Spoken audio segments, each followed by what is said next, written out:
Ya estamos listos, Raúl. Buenas noches a todos, bienvenidos. Vamos a comenzar con esta segunda parte del tema de las reencarnaciones en la Torá. Como habíamos dicho, vamos a complementar el tema con muchas historias que hay en la Torá, que a simple vista parecen historias comunes, pero tienen de manera oculta una historia antigua que por medio de la reencarnación las historias encuentran sentido. Vamos a abrir con una historia, la historia del rey Shaul. El rey Shaul es el primer rey de Israel, elegido por su comportamiento, pureza, humildad. Shaul tiene un desempeño muy bueno al inicio de su reinado, pero con el tiempo, la envidia, los celos, hay un joven promesa que se llama David, y esa joven promesa amenaza con quitarle su puesto. Shaul pierde por momentos la cabeza, quiere matar a David, comete algunos errores que le cuestan el reinado. Esa parte es famosa, pero vamos a la parte interesante que nos ocupa hoy. ¿Cómo muere el rey Shaul? Nos cuenta la Torá que estaba en una batalla y estaba perdido todo. Él sabía que ya no había manera de salvarse y le dice al escudero que lo acompaña que lo asesine. Le dice, mátame, no quiero caer en manos enemigas. Y le dice, mátame. El escudero se niega. ¿Cómo va a matar al rey de Israel, al rey Shaul? ¿Cómo va a cometer asesinato? ¿Qué es lo que pasa a continuación? Dice la Torá. Shaul coloca su espada en el suelo y se lanza sobre ella, tratando de quitarse la vida. ¿Esto es permitido? Alágicamente se permite que uno se quite la vida.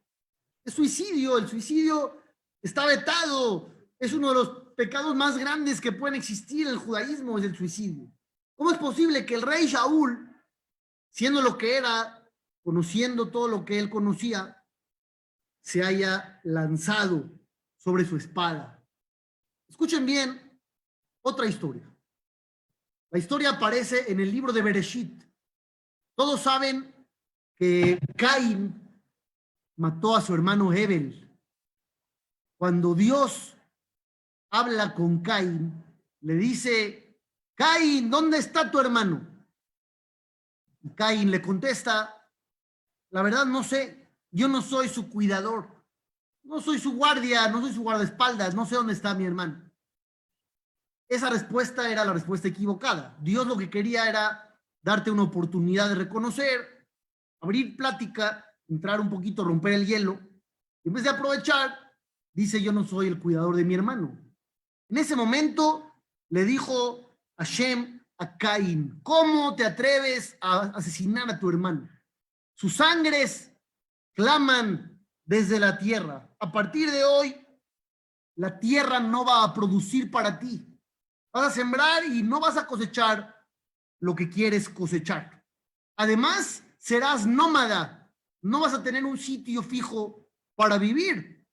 Después de esto, de la regañiza y la consecuencia, dice Caín, Dios, ¿acaso tu misericordia no es tan grande como para cargar con mi pecado?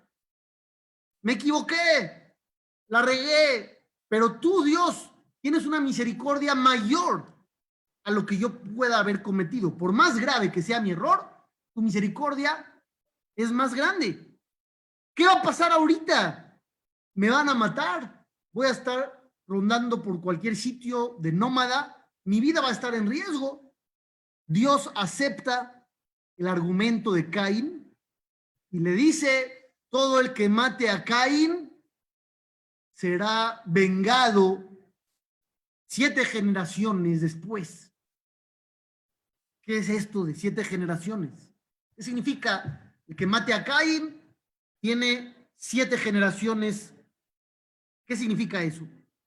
Dice la historia que había un hombre que se llama Lemej.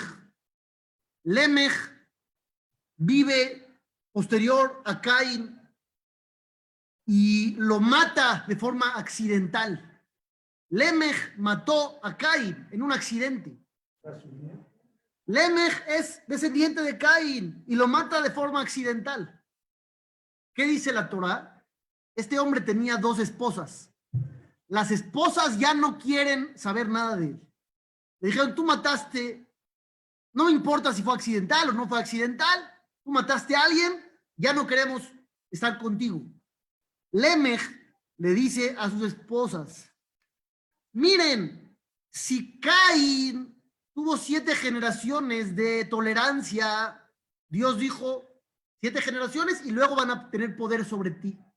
Yo que maté de forma accidental, voy a tener 77 generaciones de chance.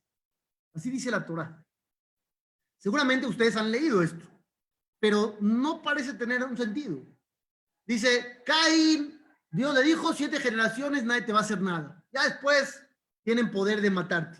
Lemej dice, van a tener el 7 y yo 77. Parece una frase bonita, una poesía. Pero llegan los jajamín y nos revelan la verdad de las cosas. El rey Shaul era el alma de Lemej. La palabra Melech, Shaul es el primer Melech, el primer rey. Melech son las mismas letras que Lemej. Si se dan cuenta, son las mismas 3 letras. Melech, Lemej. Y no solamente eso, desde Shaul hacia arriba, para llegar a Lemej hay 77 generaciones. Las mismas 77 que él dijo. A mí me van a esperar 77. Pues 77. Desde Lemej hasta el rey Shaul. Lemej tiene que pagar por el asesinato que cometió, aunque fue accidental. Tiene que pagar su crimen. Dios a Caín le dio 7 de chance, a Lemej 77. Cuando llegan las 77, Shaul sabe que tiene que morir para pagar el asesinato de su vida pasada. Y por eso se aventó sobre su espada. No era un simple suicidio para escapar de su destino. Era para poder reparar el asesinato de su vida pasada. Él en su vida anterior mató. Merece que ahorita muera. Entonces Shaul sabía que tenía que morir sí o sí y por eso se aventó sobre su espada. Y tenemos ya los números perfectamente bien y ya cuadra lo que dice la Torá. Hasta ahí, caso número 1. Vamos a un segundo caso. Abraham Avinu, sabemos que murió con buena vejez. Así dice la Torá. Abraham Avinu murió tranquilo. ¿Cómo es posible, preguntan los sabios, que muera tranquilo si su padre era un idólatra y su hijo se había descarriado? Su padre, Terach, tiene una tienda de idolatría. Y Abraham está en contra de eso. ¿Cómo puede morir tranquilo sabiendo que su padre fue un idólatra? Su hijo Ismael lo tuvieron que correr de la casa. ¿Cómo va a morir tranquilo si tiene un hijo que se fue del camino? Llegan los jajamín y nos dicen, dice Rashi, en el capítulo 15 del libro de Bereshit, versículo 15, así nunca se les va a olvidar. 15. Dice Rashi, de aquí aprendemos que su hijo Ismael hizo teshuvá. Su hijo no se quedó siempre fuera del camino. Ismael regresó al buen camino. Por eso Abraham muere tranquilo.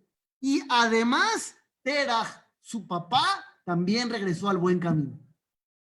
Entonces Abraham muere tranquilo. Su papá dejó la idolatría. Su hijo se encaminó. Todo parece tener un final feliz. En Disney Plus, seguramente lo pueden encontrar ahorita que ya está de moda. Van a encontrar que Abraham, Terach, Ismael están los 3 felices. Pero hay un problema. Y es un problema no menor. Terach, el papá de Abraham, metió a muchos a la idolatría. No puedes tú simplemente decir, yo regreso al buen camino, cuando por tu culpa muchísimos se alejaron. Entonces, ¿cómo le hacemos para reparar esto? Lo que dicen los Jajamim, dicen que Terach regresó al mundo en la persona de Job. Job, fue el hombre que tuvo muchos sufrimientos aparentemente inexplicables. Sufría de dinero, salud, muertes, sin motivo alguno. Dicen los Jajamim, no es sin motivo alguno.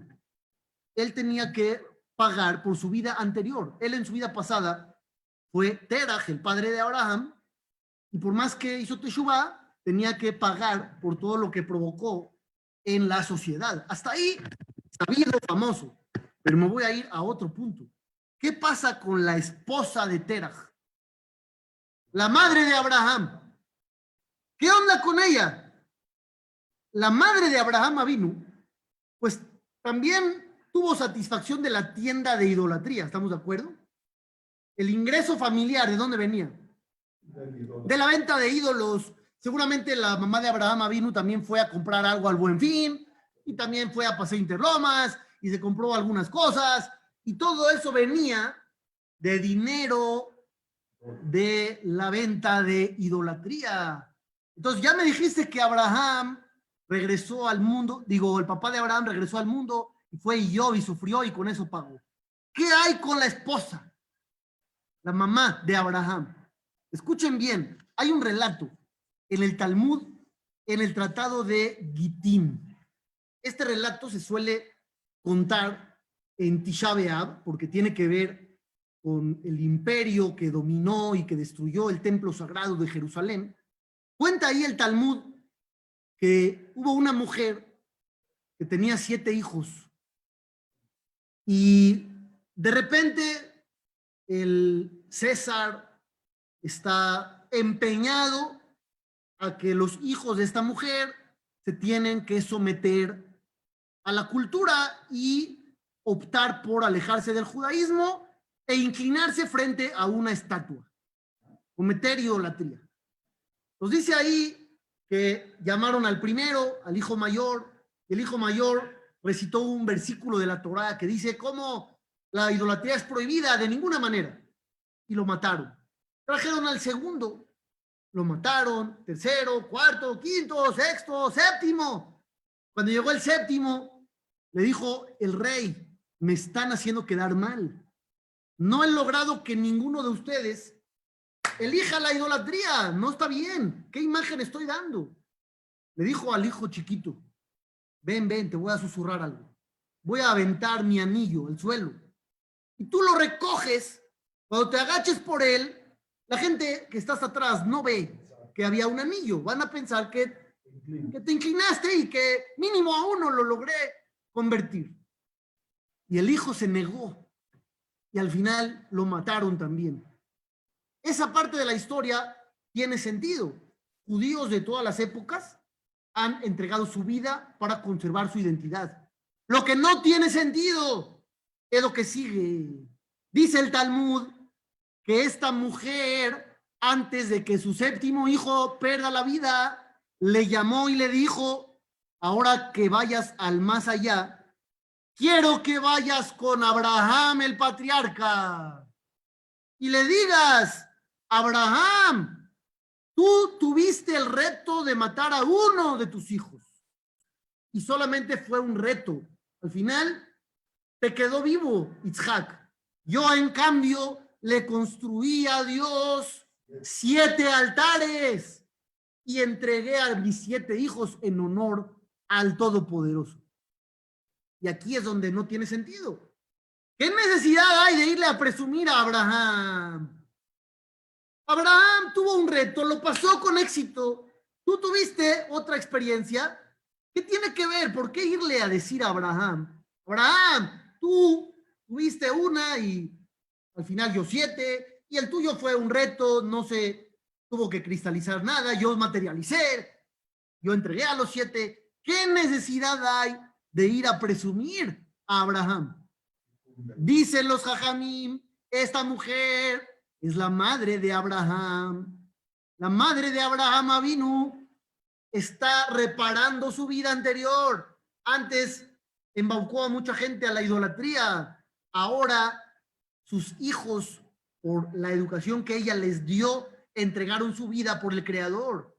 Y entonces le dice, ve y dile a Abraham. ¿Quién es Abraham?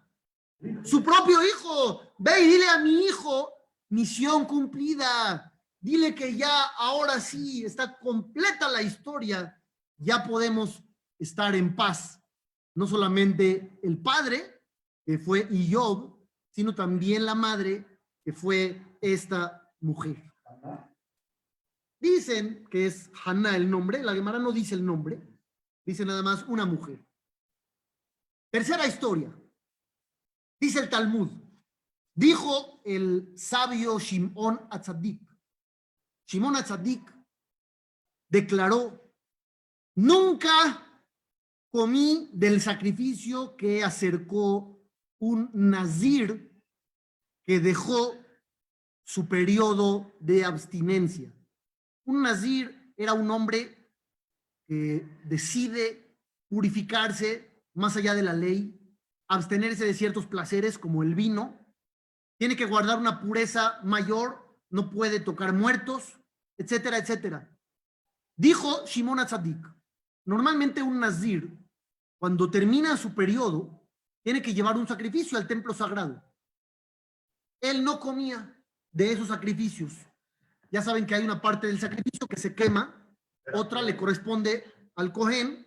Dijo él, yo nunca comí de ese tipo de sacrificios del nazir, a excepción de una vez. Una vez sí comí del sacrificio de un nazir. ¿Cuál es esa vez? Dice Shimón Atzadik. Una vez estaba yo caminando y vi a un nazir joven que tenía un cabello espectacular, head and shoulders. Tenía una cabellera impresionante. Y le dije, oye, ¿por qué quieres ser nazir? ¿Cuál es el asunto del nazir? El nazir no se corta el cabello, pero cuando termina se lo tiene que cortar. Y tú tienes un cabello precioso. ¿Por qué decidiste ser nazir? Y este joven le dijo, la verdad, porque vi mi reflejo en el agua y me di cuenta que soy muy atractivo. Era el espejo de esa época. Me di cuenta que soy muy guapo y el instinto negativo empezó a quererse filtrar por ahí de que yo me entregue a una vida de placer, de lujuria. Entonces decidí, si lo que me hace guapo es el cabello, pues me lo voy a rapar todo. Shimón Atzadik se impactó y dijo, wow, este joven, la verdad, qué nivel, qué santidad, voy a comer del sacrificio. Los sabios nos dicen que este joven era Absalom. Absalom es el hijo del rey David. El hijo del rey David que se rebeló contra su padre, presumía de su cabellera. Tenía un cabello espectacular.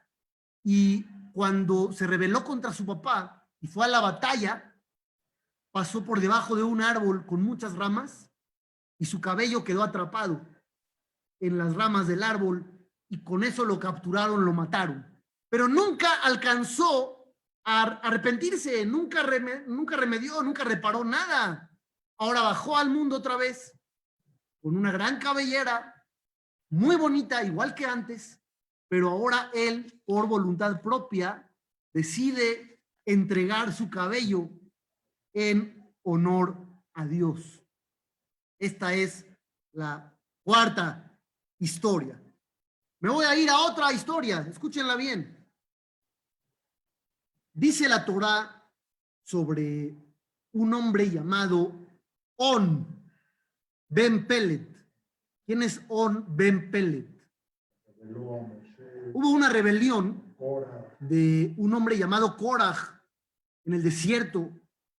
Él se rebela contra la autoridad de Moshe Rabbenu y empieza a decir que Moshe inventa todo, que él pone a su hermano de sacerdote porque son parientes y que todo es un fraude y muchas cosas Moshe las sacó de la manga.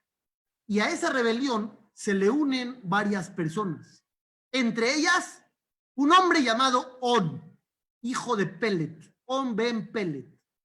Lo curioso es que al principio de la rebelión está él en la lista. On Ben Pelet es parte del grupo rebelde, pero el día que van a enfrentar a Moshe, ese día no está. No aparece en la lista de rebeldes. No fue a la manifestación al Zócalo, por decirlo así. Está en la propaganda, está en los anuncios, en las tortas, aparece ahí su foto, pero a la hora de la hora no está On Ben Pelet en el enfrentamiento. ¿Por qué no? Dicen los jajamín, porque su esposa lo salvó. Su esposa le dijo, lo hizo entrar en razón. Le dijo, Koraj quiere ganar, ¿tú qué ganas? Aunque gane Koraj, tú sigues siendo el mismo. Y si gana Moshe, sigue siendo el mismo. ¿Qué estás haciendo? Pues dijo el hombre, como todos los hombres del mundo, tienes razón. ¿De dónde creen que salió la frase? De ahí. El hombre le dijo a su esposa, tienes razón, mi vida. Ya desde ahí se quedó la frase para la eternidad. Todos los hombres la han utilizado durante todas las épocas, algunos con mayor o menor éxito, pero la frase siempre ha sido la misma. Tienes razón, mi vida. Pero ahora, ¿qué hago? Le dijo él a su esposa. Ya me comprometí con estos hombres. Ellos piensan que estoy de su lado, me van a venir a llamar, me van a venir a buscar. ¿Qué hago? Le dijo la esposa, yo me encargo. Llegaron los hombres a buscar a On y ella se quitó la mascada. Una mujer casada, según la ley judía, tiene que llevar el cabello cubierto. Cuando ellos ven a la esposa con el cabello descubierto, se fueron rápidamente para no observarla, para no fallar a esa ley bíblica.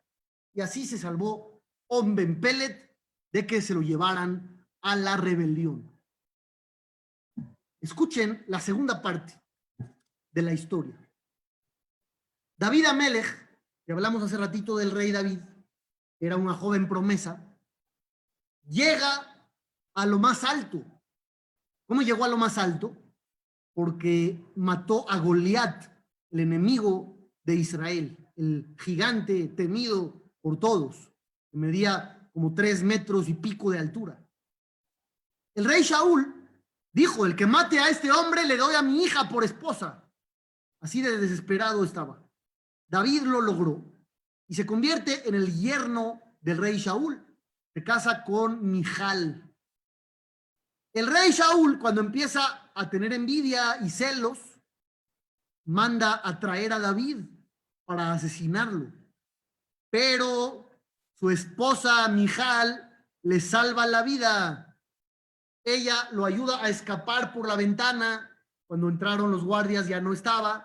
Ella pone un muñeco en la cama y les dice que David está enfermo. Y entonces regresan con el rey sin David. Y el rey dice, pues si está enfermo me traen al enfermo, aunque esté en cama, cargan la cama y me la traen. Y entran y llevan la cama y era un muñeco. De aquí en lo que todo eso pasó, David ya había logrado escapar. Nos dicen nuestros jajamim que la esposa de On Ben Pelet regresó como Mijal, la hija de Shaul, y así como salvó a su esposo en su primera vida, también salvó a su esposo la segunda vez. En ambas ocasiones fue una mujer que logró salvar a su marido. Y ustedes van a preguntar, ¿para qué regresar si la primera vez hizo bien? Pues que sepan, como dijimos en la primera sesión, la reencarnación no es un castigo necesariamente. A veces uno regresa como una oportunidad de ayudar a los demás. Y si tú tienes una característica y la gente puede tener satisfacción y beneficio de ella, puede Dios decidir que regreses una vez más para contribuir y aportar al mundo de lo que tú tienes. No siempre es un castigo como tal. Me voy a ir a otra historia. Cuando quieren una polémica o una no polémica. Una polémica, porque les voy a leer la polémica, porque tengo muchas historias. Les voy a leer la polémica. Tenemos a Rabbi Meir Baalanes, que seguramente todos ustedes han recurrido a él en algún momento desesperado, que te dicen, préndele una vela a Rabbi Meir Baalanes, da una tzedaká a Rabbi Meir Baalanes. Nadie sabe ni quién es, pero no importa. Rabbi Meir Baalanes. Cuenta el Talmud que una de las enseñanzas de Rabbi Meir fue que uno nunca puede confiar en que no cometería algún pecado. Todos podemos caer. Él así lo enseñó. Y dijo que las mujeres también están incluidas porque las podrían llegar a convencer de pecar. La que se ofendió fue la esposa del Jajam. La esposa de Rabbi Meir se molestó mucho con él y dijo, ¿cómo hablas tú de que a las mujeres nos pueden convencer de pecar? ¿Tú crees que yo pecaría alguna vez? A mí nadie me podría convencer. Esta mujer era Beruria, así se llamaba la esposa de Rabbi Meir. Y era una mujer tan capaz, tan inteligente, que en el Talmud la citan discutiendo con sabios de Israel. Era una mujer súper inteligente. Nos dijo Rabbi Meir, yo sé lo que te digo, a todas las podrían convencer, incluyéndote. ¿Qué hizo Rabbi Meir? Juzguen, pero la historia es la historia. Rabbi Meir le dijo a un alumno suyo, quiero que seduzcas a mi mujer. Quiero que la tientes, que la convenzas de pecar, pero no peques con ella. Cuando ella acepte, le dices que la vas a ver en cierto lugar, le dices la hora y yo llego. Dicho y hecho, así fue. El alumno empezó poco a poco trabajar la mente de Beruria hasta que la convenció. Cuando llega la mujer al sitio donde quedaron de verse para cometer adulterio, ¿quién está ahí? Nada más y nada menos que su marido, Rabbi Meir. Le dijo, ya ves, te dije que también podrías llegar a caer. La esposa de Rabbi Meir, de la vergüenza que pasó, se ahorcó, se suicidó la esposa de Rabbi Meir Baalanes. Durísima historia, les dije que iba a ser polémica, pero los advertí desde el principio. ¿Qué pasa con esto? ¿Ella es culpable o él es culpable? ¿Quién es el villano de la historia? Por un lado pueden decir, Rabbi Meir es el villano de la historia. ¿Por qué? Porque puso una trampa para que convenzan a su mujer que tal vez si no fuera por ello nunca hubiera accedido, que no se le había presentado esa oportunidad. Por otro lado, al final de cuentas, pues la mujer cayó. Entonces, ¿quién tiene la culpa? ¿Quién es el villano? Pues escuchen bien. Nos dicen los sabios que Beruria regresó al mundo siendo Bathsheba. ¿Quién es Bathsheba? Bathsheba más bien regresó siendo Beruria. ¿Quién es Bathsheba? Bathsheba es la esposa del rey David. De ahí nace Shelomó. Fue mucho antes. Bathsheba es Beruria. ¿Por qué pasa todo lo que pasa con Beruria? Vamos a ver la historia anterior. Bathsheba es una mujer muy guapa. Un día el rey David está en su balcón, en su terraza, la observa, ella se estaba purificando, se metió a la tevilá y David dice, yo quiero a esta mujer. Hay un problema. Esta mujer está casada, tiene marido. Su marido es Uriah. Pues David toma la decisión de llamar a Uriah. Uriah era un soldado, estaba en el frente. David lo manda a llamar después de haber estado con su mujer. David tuvo intimidad con ella, luego manda a llamar al esposo y le dice al marido que vaya a su casa a tener relaciones con su esposa. ¿Cuál era el plan? Si esta mujer está embarazada de David, vamos a ocultarlo. ¿Cómo vamos a ocultarlo? Diciéndole al marido que venga, que vaya a su casa, y si tiene relaciones con ella, va a pensar que el hijo es suyo. Uría no quiso ir a su casa porque dijo, todos los soldados están en la guerra, ¿cómo voy a ir yo a mi casa? No está correcto, hay que ser solidarios. No quiso ir, le falta el respeto al rey. David decide que él merece morir por rebelarse al monarca, lo manda de regreso a la batalla, pero ordena que lo dejen en el frente y que lo abandonen, y así encuentra la muerte Uría. Este suceso tan oscuro, tan turbio, tan marcado, nos dicen los jajamim, ¿qué pasó aquí? ¿Quién es quién en la historia? Beruria es Bacheva. El alumno de Rabí Meir es Uría. Uría es el alumno de Rabí Meir. ¿Qué pasó en la vida anterior? En la vida anterior, ¿quién causó la muerte de Uría? Su mujer. Su mujer causó la muerte de Uría. ¿Qué hace su mujer bañándose en la noche en un lugar público y luego no se negó a ir con David y fue con David y tuvo relaciones con él y por eso quieren matar a su marido? Ella fue la causante de la muerte de su esposo. Ahora se invierten los papeles en la segunda vida y el alumno es el causante de la muerte de Beruria. ¿Escucharon cómo cambiaron los papeles? En la primera vida, ella causa la muerte de él. Bacheva causa la muerte de Uría. En la segunda vida, Uría, que es el alumno de Rabí Meir, causa la muerte de ella, prestándose al reto que Rabí Meir le quiere poner a su mujer. Entonces, se pagó la culpa que había en la vida anterior. Aquí está escrito así, que con eso ya se arreglaron las cosas. Tú en la vida pasada causaste la muerte de tu marido regresa al mundo causando la tuya. Quiere decir que todo al final se pagó.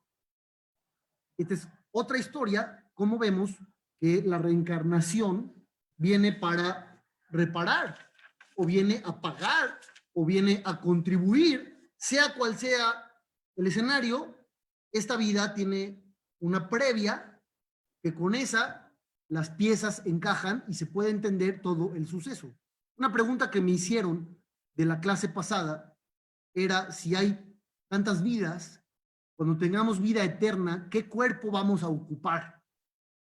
Si hay tantas vidas y uno vivió y eras este y eras el otro y eras este y eras el otro, al final, ¿con cuál nos vamos a quedar? El Zohar, el libro básico de la Kabbalah, nos dice que uno va a tener el mejor cuerpo, con el que reparó, con el que finalizó. Significa que el último es el bueno. Si alguien de ustedes no está conforme con su aspecto, pues no sé qué decirles, si decirles que se arregle de una vez para no tener problemas después, o que vaya a tener una segunda venida, pues eso quién sabe. Pero así dice el Zohar, que el cuerpo que uno va a tener al final es el cuerpo con el que uno reparó. Les voy a contar otra historia. Hizkiyahu es un rey de Israel que tiene mucho nivel espiritual. Él no se quiere casar, no quiere tener hijos, porque tuvo una visión en la que vio que sus hijos no iban a ser buenas personas, iban a ser malvados, pecadores, idólatras. No se quiere casar. Un profeta que se llama Yeshaya le dice que hay un decreto celestial contra él por no querer cumplir con el precepto de tener hijos. Y entonces va a morir antes de tiempo. Hizkiyahu se arrepiente y dice, bueno, me voy a casar, voy a tener hijos, ya, me arrepiento. Le reza a Dios y le aumentan 15 años más de vida. Tuvo hijos, Uno murió joven, el otro fue malvado, durísimo, pero al final también ese hijo malvado regresa al buen camino. ¿Qué pasa con Hizkiyahu? Hizkiyahu, nos explican nuestros sabios, no era su primera vez en este mundo. Él ya había estado antes. ¿Quién era en su vida pasada? Era nada más y nada menos que Amram, el padre de Moshe Rabbenu. Hizkiyahu en su vida anterior era el papá de Moshe. Si ustedes hacen la conexión, el papá de Moshe, cuando escucha el decreto del faraón de que hay que matar a todos los niños varones que nazcan, se separa de su mujer y no quiere traer más hijos. En su vida anterior estaba preocupado por el futuro. Dijo, ¿cómo vamos a traer hijos si están condenados a morir? Pues en su segunda vuelta también estaba preocupado por sus hijos y dijo, si van a ser malos, no los quiero tener. Es la misma actitud que tuvo en su vida anterior, la tuvo también en este momento. Encontramos que muchas veces los patrones se repiten. Por eso yo les platicaba que uno puede conservar características básicas de su vida pasada. Y hay cosas que tal vez no tienen explicación. ¿Por qué soy así? ¿Por qué esto? ¿Por qué el otro? ¿Por qué tengo este rasgo de carácter? Muchas veces no le puedes encontrar explicación, porque no hay nada en tu vida presente, en tu vida actual, que te explique. Pero en tu vida pasada tendrías algo que te conecte y por eso hoy tienes eso que tienes. No siempre es por lo actual, muchas veces es por la vida anterior. Ya con eso, por hoy vamos a terminar las historias de las reencarnaciones. Hay más historias, pero vamos a dejarlas para otra ocasión. Bezrat Hashem. Espero que con eso vean ustedes que los Gilgulim, las reencarnaciones, son algo muy común, más de lo que nos podemos imaginar. Como dijo el Arizal, ya en sus tiempos, hace 500 años, no había almas nuevas. Todas las almas ya habían regresado. Ya no tenemos hoy alguien que nos explique con quién estamos conectados. Tú puedes ir con quien quieras y te van a decir una historia que no puedes corroborar y tampoco puedes rechazar. Pero en la Torá esto es cosa de todos los días. Que uno tenga una experiencia de vida y luego vuelva a venir, ya sea para aportar, reparar, pagar, etcétera, etcétera, alguna cosa que quedó pendiente. Como les dije la vez pasada, en su mayor parte las reencarnaciones son para completar misiones. Uno tiene que cumplir muchas cosas. Y en una vida quizá no es posible, o para muy pocos era posible. Y entonces tenemos una segunda oportunidad, hay que verlo como eso. Hoy tenemos oportunidades de completar nuestra misión y Bezrat Hashem, que Dios nos ayude a lograrlo. Por eso no hay que dejar de hacer el bien. Todas las oportunidades que uno tenga, tiene que tomarlas, porque no sabemos cuál es específicamente nuestro objetivo. Hay que tratar de abarcar la mayor parte de acciones posibles. Bezrat Hashem, todo lo mejor, que tengan mucha verajá y mucha atzlajá, buenos sueños y piensen positivo, Bezrat Hashem, todo lo bueno. Muy bueno.